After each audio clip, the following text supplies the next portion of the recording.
It's time to wake to sleep with Sleep Science Today, where we learn to sleep well with your host, Andrew Kolsky on UK Health Radio.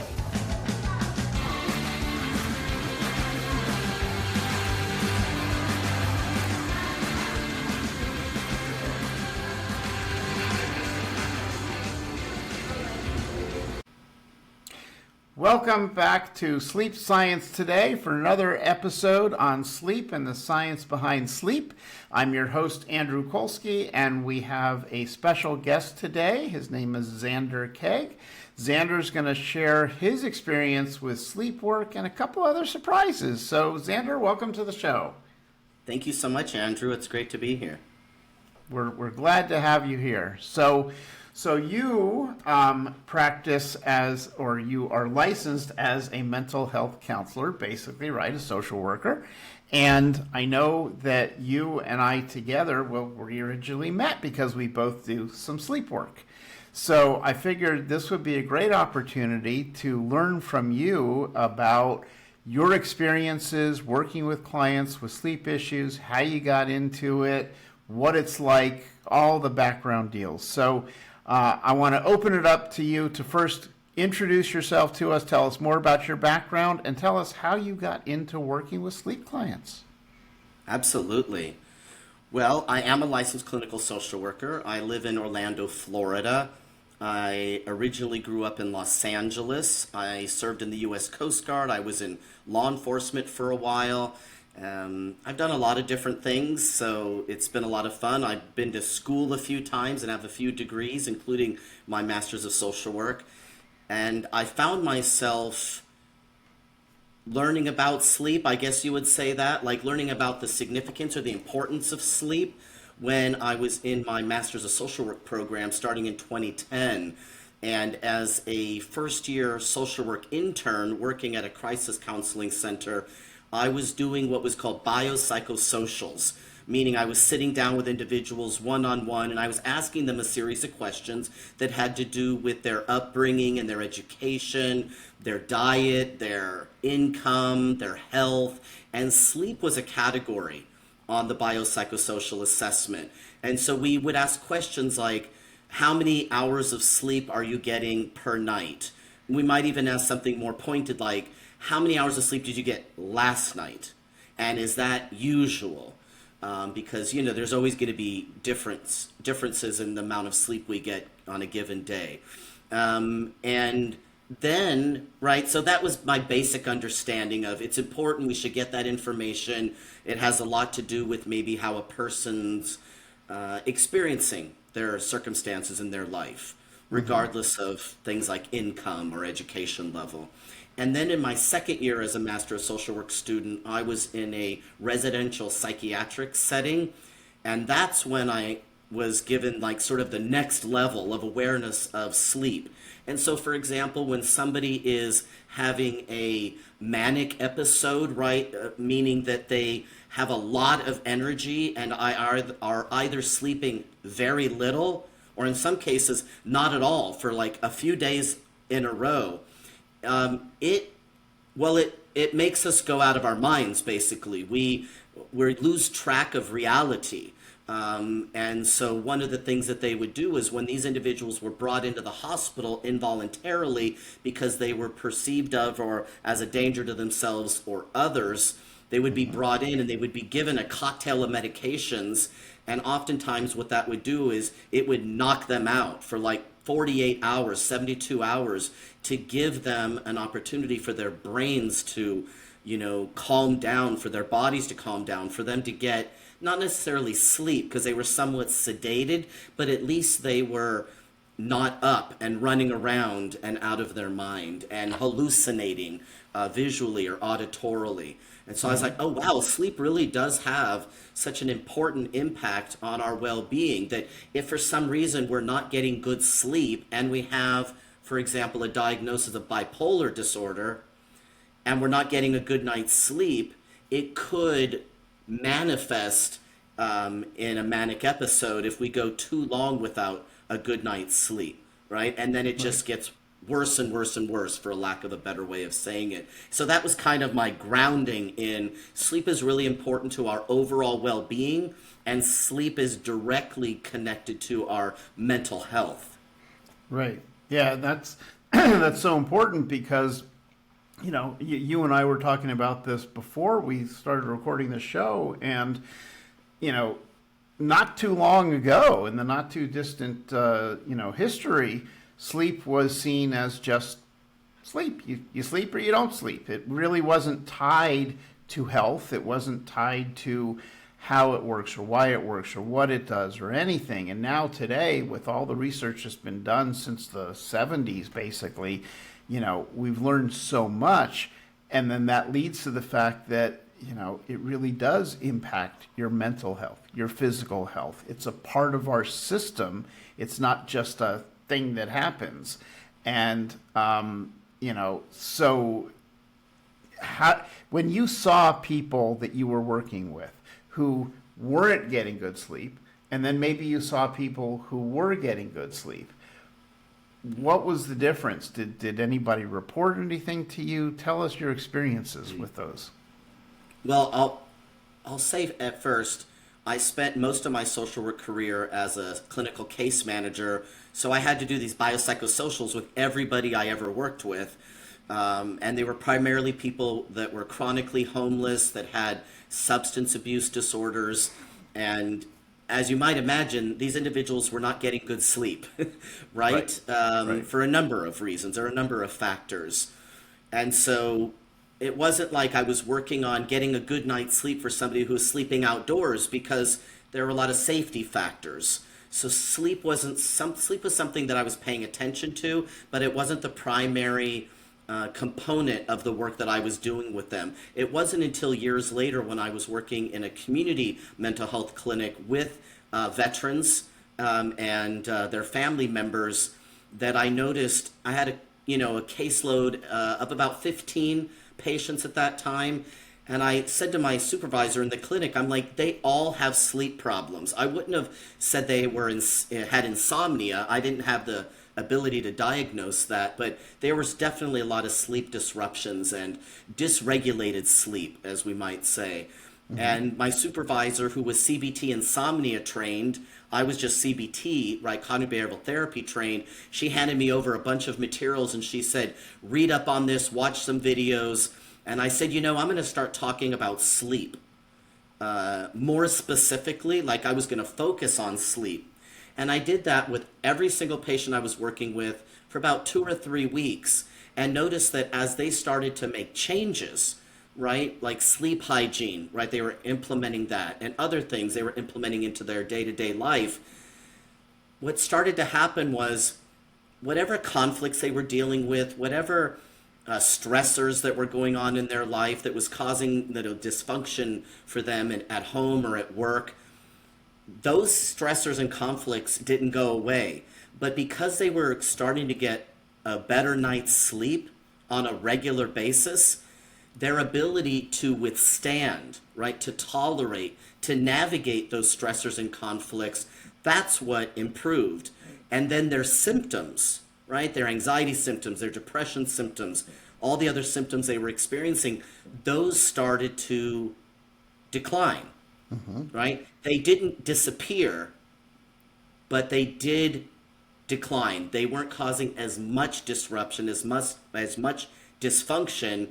And that's when I realized, okay, this is it. Like, sleep is foundational, and I need to make sure that I'm checking in with everybody that I work with in whatever capacity I'm working with them, and make sure that sleep is something that I bring to their attention regularly so that I can keep them right on track with that, because it's not anything I can do. I can't force them to sleep. I'm not in their bedrooms at night. And I learned over the years that there are a lot of reasons why people might not be sleeping well. It's because of whatever they're ingesting throughout the day that's disrupting their sleep. It might be the overexposure to certain lighting that might be disrupting their sleep. It could be that when they were younger, they were raised in an environment that was very unsafe, and sleeping was not safe for them because there was gunshots outside.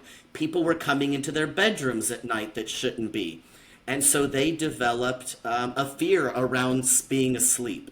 And so we had to work through those things, of course, but helping them focus on getting a good night's sleep was like a miracle in their lives in some cases. Yeah. Right, right. Yeah, and that really kind of highlights something that is becoming more and more well known or well recognized in the medical community, and even outside the medical community. And what I'm talking about is how our whole system, our body, everything about our health is a system, and you don't separate out parts. And here you're talking about, you saw how when people were starting to improve their sleep, you could see other improvements. And it works in reverse too, because it's all a cycle. It's not forward or reverse, it's a cycle. And one of the things when I talk to sleep patients about improving their sleep, we also talk about, well, if you're going to improve your sleep, what's going on with your diet? What's going on with your schedule? What's going on with other anxiety producers in your life? And they all come together. You can't pick one that's going to impact the others. They all impact each other. So Yeah. it's I say just to such an people, important if area. you're not getting a good night's sleep, then your circadian rhythm is dysregulated. And when that's dysregulated, so is your body's ability to balance your blood sugars and your mood and your appetite and your immune response. Everything. Yeah. Everything is out of whack. And so if your appetite is out of whack, you might lose weight or gain weight, or it's and it's all based on this sleep. It really does boil down to, if we don't get a good night's sleep on a regular basis, it's going to create a lot of chaos in our lives. Yeah, yeah. And I know that, one of the things that you do as part of your work is to provide a lot of information to corporate clients, people working in corporate environments, about all sorts of mental health issues. I'm curious, sort of your take on what do the clients find important in terms of what do they want to know about, and do they recognize the value of sleep? Yeah, it's interesting. A lot of the questions that I get at the end of a workshop that I do on sleep, I'll get asked questions like, should I take melatonin? What about wearing one of those devices that like keeps track of my sleep? Right? They want to, it's like a lot of things. They want to know sort of shortcuts, or, I say to people, your body produces melatonin. And if it's not producing it in enough quantity, the first place to start is reducing blue light exposure. And if that doesn't work, then to go see a doctor to see if maybe your body is not producing enough.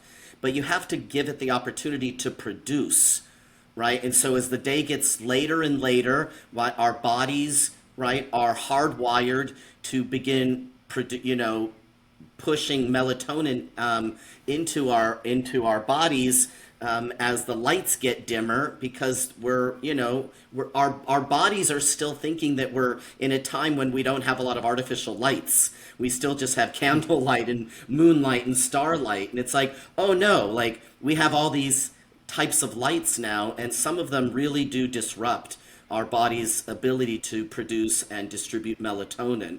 And these hacking devices, right? The rings and the watches. And I say, well, if that's something you want to do for your own, personal interest, but those things aren't going to really help you get a good night's sleep, right? And right. so being able to get a good night's sleep involves many different small to medium sized to maybe even large sized adjustments that we can make throughout our day and in our lives in general, right? It's about prioritizing sleep.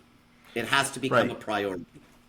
Yeah, and it's in our culture, at least here in the U.S., you get so tuned in through commercials and social media and everything that, you have a sleep problem, just go take a pill and everything will be wonderful and fine.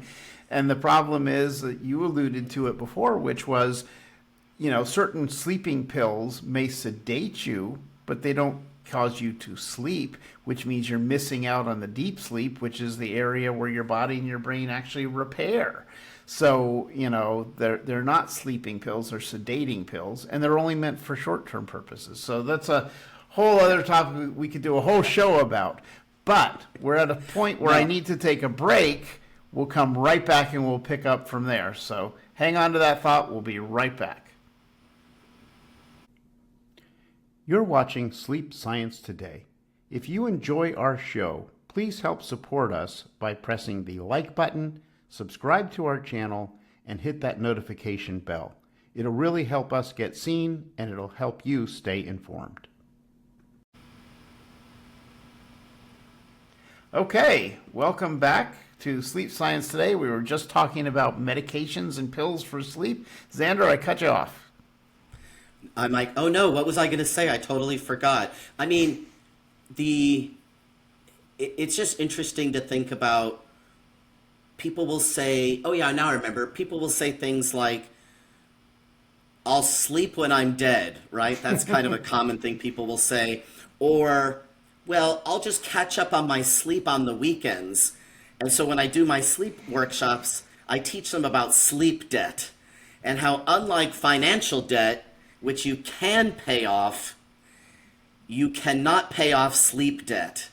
And I think, to a certain degree, I think that might frighten people because, well, how old are you now? How long have you gone without getting a good quality and quantity of sleep? Because, what we know is if you've gone, decades without a good quality and quantity of sleep, the chances are more likely that you're going to experience things like diabetes or dementia, cardiovascular disease, because sleep debt compounds, just like, financial debt compounds, but you can't pay it off. And so it's like smoking cigarettes. You can quit smoking cigarettes after 10, 20, 30 years, and there's some benefit to that, but the damage you did is the damage you did. Yeah. Right? That's such an important point, because I think that a lot of people don't understand that, even a little bit of sleep lost has a negative impact. I was talking with another guest on another show about this very topic and the studies that are out recently about how even 1 minute of sleep that you're not getting has such an impact on things like potential dementia type of issues and other type of physical harm issues. And you can't go get that minute back on the weekend, right? It's gone. You didn't get it. And that's why it's so important to get quality sleep, so that you get that deep sleep, so that your body is able to do all the things that it's designed to do when you're getting deep sleep. Yeah. Well, just think about, every year about this time during daylight savings time, losing that hour of sleep is a big disruptor. Mm-hmm. It's a major disruptor. People don't go to bed an hour earlier to make up for it, right? Until we adjust. People who work different shifts that are constantly changing, day shift, graveyard shift, the midday shift, like when you're on a constant shift cycling like that definitely disrupts, our ability to get a good night's sleep. So there are things that we are in our control, things that aren't in our control. I've actually heard that they've been looking at getting rid of daylight savings time in the United States, because the number of cardiovascular incidents that go up right after daylight savings time begins, they're starting to notice the pattern now, and they're going, oh, maybe that's because we're doing a whole hour's worth of sleep disruption, not even a minute, an hour's worth. Right. Yeah. Right. Wow. Yeah. Well, there's a lot of, great research that's being done and research to be done, because, sleep is one of the sort of last frontiers that we're just starting to learn so much about. But before too much time escapes us, I want to make sure that we also get a chance to talk a little bit about one of the surprises we promised, which is the third space. And I'm gonna introduce it to you that way and let you fill us in about what the third space means to you. Okay. So I'll tell a little story. When I was growing up, I found that I was fairly regularly faced with some challenge. And it would go something like this. The boys line up here, the girls line up here, and the boys are going to go do this activity and the girls are going to go do that activity. And I would be like, wait a minute, but I want to do that other activity. I don't want to do this activity that you say I'm supposed to do. And I was a bit of a brazen child, I guess. So I would say something like, I don't want to do that activity. I want to go with them, right? And so I should probably, let the audience know that I'm trans. So I'm socially and legally, I suppose, I live in the world as a man, but my sex is female, and I was, for all intents and purposes, living as a woman until I was 39 years old. So there I was, this little girl in school being told, no, you can't go over there with the boys and do the boy things. And I definitely wanted to do the boy things. I was a tomboy. And so I would kind of put up a little fuss and put my foot down. And I would say, I'm not going to go with either of them then, right? And so that kind of persisted throughout my life, into my adolescence, into my 20s. And in my 20s, right, I'm in the military. And now in the military, males and females, we wore the same uniform, mostly. We did the same jobs, mostly. And so I didn't have as much of that tension, that I had to push against.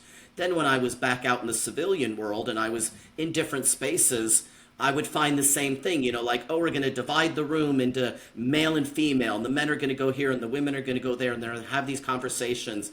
And when I was a little bit older, right in my 30s, I would say, okay, enough is enough. And I would say, I'm going to go over here, and if there's anybody who wants to join me in this room, who doesn't want to go with the men or the women, we're going to do our own third thing, right? The third option. The third space. And so that's where it really started to develop in my mind that, one, I didn't live up to other people's expectations of how I should behave as a good Mexican Catholic girl. That was very apparent growing up. And also just, what was expected of women in society. I just wasn't having anything of it. And so I started to notice that more and more people would join me in these third spaces. And people started saying, you should talk about this. You should write about this. Eventually I did, maybe 25, almost 30 years later, I wrote a book called The Third Space, A Nonconformist Guide to the Universe, where I talk a little bit about how, the third space, it's not the same as, for example, the middle path in Buddhism, right? It's not even like maybe the go with the flow or the Tao of Taoism, right? There's some components of it that might be similar. But the third space is basically coming to the conclusion that whatever society expects, whatever my family expects, whatever my faith community expects, my race, my ethnicity, my identity group, so to speak, whatever's expected of me by my government, I'm probably going to do something different. And I call that the third space. It's a space that I carve out myself, I cultivate. And of course, I'm not the only person. Some people call themselves things like renegades, out-of-the-box thinkers, black sheep, right? It's not about being a contrarian. It's not an intentional, rebuffing of the norms. It's just having this inner compass that says, no, that's not right for me. Mm-hmm. I want to do this other thing. But those people definitely don't like when I do this other thing, right? It causes conflict. Right. For sure. Right. But given that, obviously, you have had to have, or you've been in a lot of situations that had to have been very stressful and caused you to really, like you say, sort of having to buck the trend, to stand up, to say that something different is okay. And, I am curious on your perspective. How do you think that impacted your sleep? I mean, we're talking about sleep here. So how did that impact your sleep before and after you decided kind of that I'm going to, just be me? Well, I'd say in my teen years and in my early 20s before I went into the military, I guess my early teens and late teens, let's say, because I went into the military when I was 20. Part of the reason that my sleep was disrupted, in addition to any of those stressors, was probably because I was, doing a little bit of drugs. And I was very keen on doing ones that kept me up, right? Mm-hmm. I liked the uppers because I wanted to be out and doing things. And, I'm hyperactive, or what we call ADHD now. So it's sort of natural for me, but I wanted to do it all the time. So my sleep was disrupted in that way. But the stressors, right, the conflicts that came my way, when you're bumping up against, or you're challenging deep-seated expectations of gender roles, or sex roles that would be more accurate, it causes a lot of problem, right? People are not happy when you're doing these things. And so I would be verbally accosted. I was in a few physical fights with adult men who thought it was something they needed to do was to come up and put their hands on me, to push me or hit me because I was too masculine as a woman. It was very upsetting to them. And so, the feelings of being, not acceptable, rejected by society, marginalized, unsafe in some situations, that definitely had an impact on me. I'd say I was not as much an external locus of control person, right? Now as I was then, right? I was more external. Things in my external environment impacted me more than they do now. And that's just because I've learned, right, to be more internal. But I wasn't so internal then. So all those things did start to impact me. And, my transition, so to speak, right, medical transition, people might say it as like female to male. I don't use that language anymore because I'm still female, but I live socially as a man just because of, medications do this, right? Mm-hmm.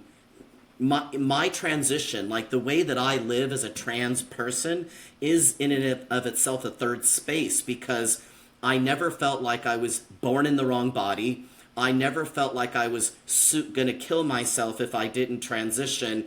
For me, it was my third space journey, my transition journey into this third space was, I'm going to live in the world socially as a man because it's an acceptable version of my masculinity, right? People don't harass me or hassle me or treat me in any prejudicial or discriminatory way now because I'm not a masculine presenting woman.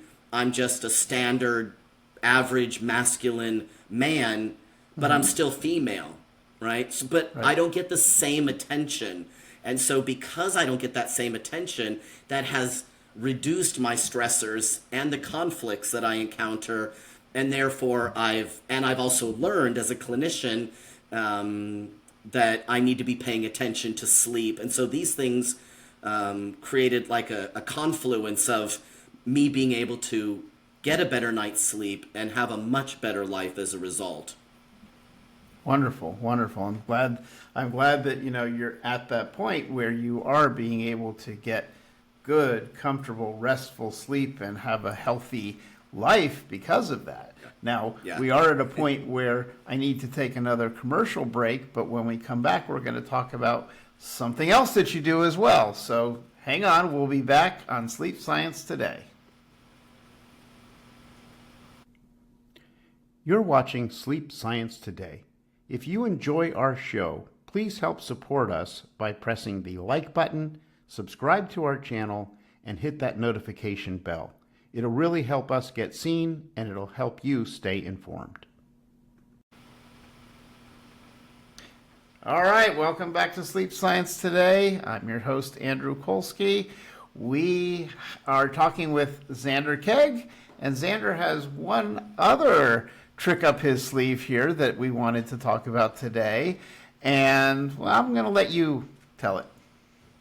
In terms of, go ahead.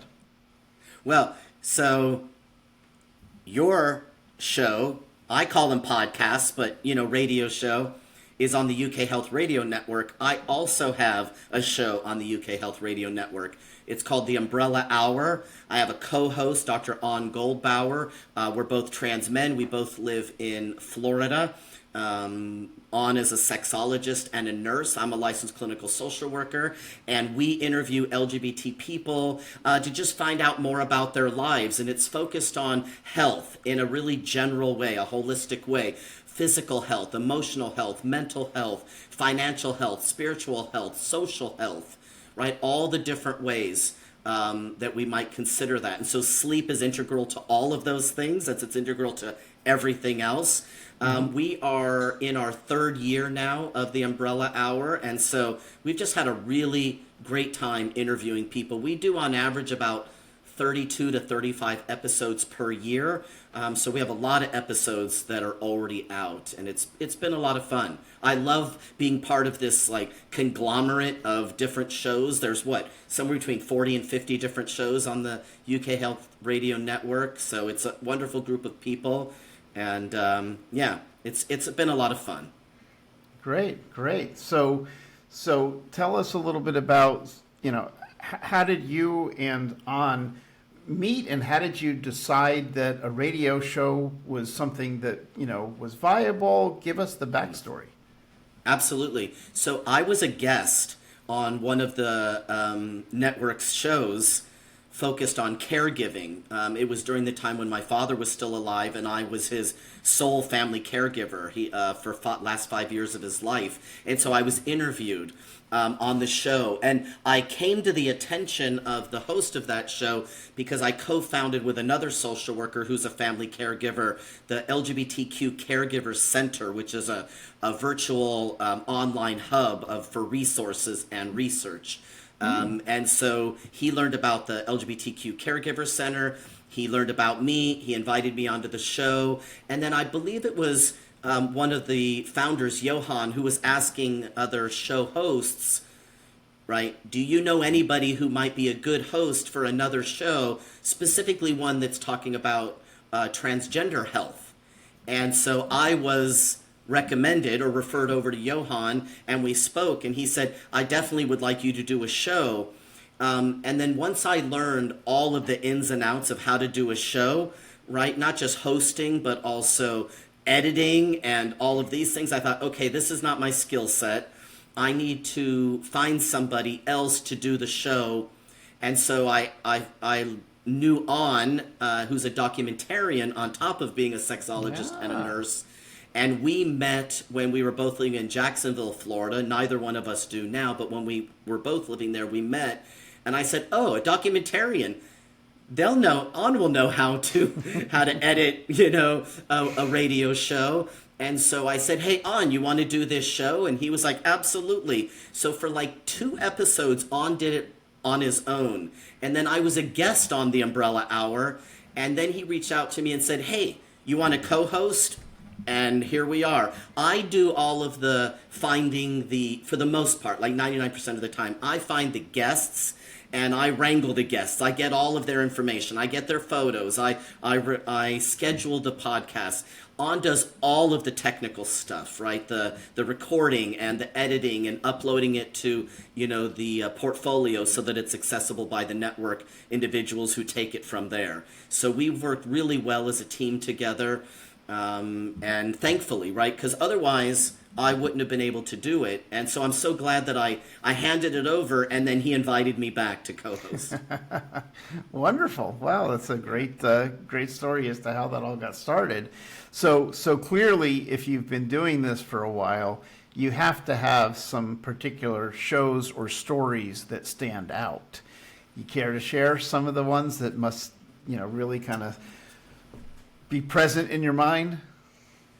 Well, so the focus is health, and the community that we invite onto our show are members of the LGBT community, so lesbian, gay, bisexual, trans individuals, but we want a very wide or broad cross spectrum, right? We don't want to be locked into any particular viewpoint. So we want the viewpoint diversity as well as the diversity of the community itself. And so what that means is we invite people onto the show who have viewpoints that are not popular, right? And you might imagine why I'm attracted to this.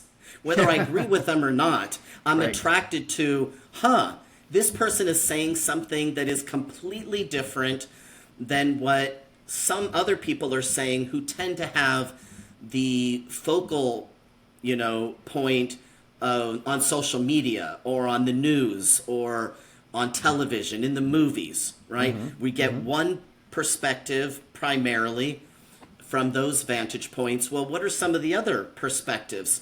So I love to bring those people on if they're willing to talk about it so publicly. But I'm typically learning about them because they've written a blog post, they've spoken on a podcast, they've written a book, they've been interviewed on the news, something like that. And I'm like, ooh, I want to talk to that person. So, the show that we just went live recently within the last couple of days, that's Dr. Kathleen Stock. She was a philosophy professor in England. She lives in England. She started something called the Lesbian Project. And I'm not going to tell you anything more about it. You have to go listen because, the Lesbian Project is on a mission to, create more awareness about lesbian lives, because it turns out that in some ways, because of the broad acceptance of gay and lesbian people in a lot of Western societies in particular, a lot of people have sort of moved on and they're not paying attention anymore to the lives of gay and lesbian people. And so, I find that that's important. We interviewed a friend of mine last year sometime. We're going to have him back on the show soon. His name is Kim McCoy. He is a chiropractor. And so he talks about the different ways that he does chiropractic, right? There's a lot of different methodologies, right, to chiropractic. And so he talks about the one that he uses in particular, which is really good for releasing emotional backlog, so to speak, right? The backup of emotions in our body.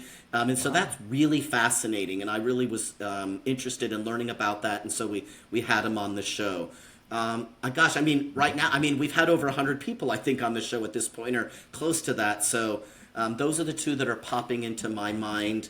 But once people start listening, they'll recognize, these hosts, right, An and I, we don't tend to take a position. We don't argue with our guests. We don't challenge their positions. We just ask questions to bring out more information about their positions and their perspectives and their viewpoints and their experiences. And then the listener can make up their mind about whether they agree, disagree, a little of both, right? That's more what we're interested in bringing to light, is that we're not a monolith in the LGBT community. We come from many different racial, ethnic, religious, socioeconomic, geographic, and political, backgrounds. Right. So, right. yeah. Well, you hit on something there that really hit home to me, which is when I was getting my training in mental health, we all have a supervisor who walks us through our residency and all this. And my supervisor taught me something, which was, especially in those cases where you have, you can imagine like the Thanksgiving table where there's disagreements over politics or whatever it may be, right? And it's like, what do you do? How do you handle those situations? And what he taught me, which I use with clients all the time now, because I agree with him, is it's more about, rather than, you're never going to convince someone of your viewpoint because they've decided what their decision is. What you can do is you can become curious to learn about theirs. Yes. And if you become curious about them, they may become curious about you. Doesn't mean they're going to change their mind, but they might. And it doesn't mean that you're going to change your mind, but you might. So the concept of, rather than trying to fight it and, beat them into submission to listening to what you want them to believe, by being open, by learning, by asking the questions, by being curious, you open up the opportunity for a dialogue, you open up the opportunity for understanding. And, I think that's the most effective way that you can possibly do to deal with anything, especially if you have someone who has a very strong viewpoint on whatever it may be. Mm-hmm. So, yeah. I wanted to know more about how to deal with conflict, so I went and got a master's degree in conflict analysis and resolution, right? And I wanted to learn how to have conversations with people who, for whatever religious viewpoint they had, thought that, somebody like me was a sinner or was going to some sort of bad place when I die. And I wanted to know, where are they getting those ideas from? And so I went and did a master's in theology. I wanted to learn, right? And then I became a clinical social worker to help people that were struggling with, challenges and dysfunctions in their life in many different ways, because a lot of the times they're resisting reality. Mm-hmm. Right? They're resisting what just is. That doesn't mean we have to accept bad behavior and bad environments, but we can accept that it's a bad situation, and then we need to know what we're going to do about it. And this thing about being curious, absolutely. I'm involved in 2 different organizations right now. One is called Pro-Human Foundation, which was started by Brian Bartning and Daryl Davis. And Daryl Davis wrote the foreword for my book. You should look up Daryl Davis and listen to his TED Talks. That's all I'll say. Amazing, amazing man. And I'm so grateful that he wrote the foreword for my book. And I'm so appreciative of my ability to be able to, I met him. We've been working together since 2021. It's fantastic. The other is the Braver Angels. I've been involved with Braver Angels for the last few years. And it's about depolarization, and we bring together the, quote, reds and the blues, and the yellows or the golds, right? The independents, the libertarians. And we're all about being curious and trying to find common ground to move forward on big issues like election reform and immigration reform. And we come together in many different ways, in workshops, in debates, in caucus and alliance meetings. So check out Pro-Human Foundation, check out Braver Angels if you're interested in learning more about, how can I become curious? Because, when you get curious, that helps to resolve some of those conflicts. And resolving those conflicts is definitely going to help us get a better night's sleep. It's all together. Right. It's all interrelated. It's integrated together. Right. Well, I have to thank you for all of your time and everything that you've shared. We're out of time for today's show, but this has been very interesting and intriguing, and I am glad that you were able to join us. Again, your show is called The Umbrella Hour on the UK Health Radio Network, so people can find you there where they find this show, and give it a listen. Let us know what you think. And Zander, thank you for joining us. You're welcome. And Andrew, you're going to be a guest on our show, and you're going to be talking about sleep and a little bit of how maybe LGBT people might be having a more difficult time with sleep, or how, and how that they might improve their lives through getting a better night's sleep. So I'm looking forward to that too. I am looking forward to it as well. Thank you so much for the invitation. Absolutely.